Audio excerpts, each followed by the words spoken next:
And hey, we said we're going to talk about some year-end planning stuff. There's still a couple weeks left in the year, so there's still some time to do some things. Obviously, some of the easier ones, the Roth conversion, not too late to do a Roth conversion. Yes, absolutely. If it makes sense. And like right now is a good time to do it because you know what your income, you should know what your income is.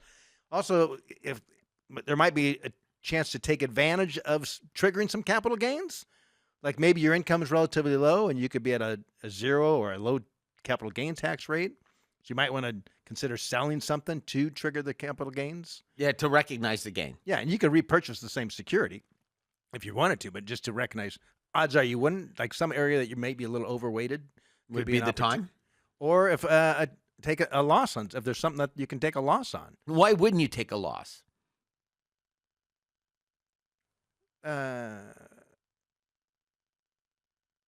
Well, because you have to sit out for 30 days, 31 Yeah. days. Otherwise, it's you can't That's repurchase it for a month. So there are times, or if it's a privately held thing or something like that, you might not be able to take You a can't loss. do that. But it makes sense to consider. For sure, consider before the end of the year. Also, if you are let's say you're self-employed or self-employed, the easiest, you can establish a solo K before the end of the year, put $1 in it, $100, whatever. You don't have to fully fund it until you file your taxes and take a deduction. But you have to establish it before year end. You have to establish it before It's not like an IRA or SEP IRA.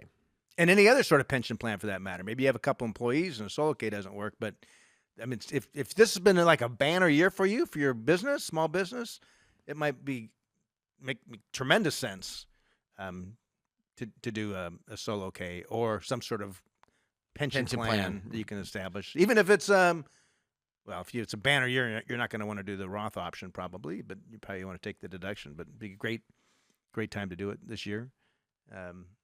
Also, your health savings accounts. Make sure those are maxed out. Charitable giving. This is the time. And if you don't know where to give the money, put it in donor advice fund. Donor advice funds. Exactly.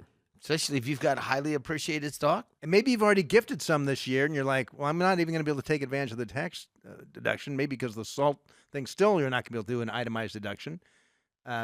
Maybe you want to contribute next year's giving put it in this tax year by doing a donor advice fund, bunching them. Which is the bunching it because of the SALT provisions, right? Yeah. It makes more sense to actually bunch your giving into donor advice funds. Particularly if you're retired, maybe you've got assets, but your income's not all that high compared to what it would be otherwise.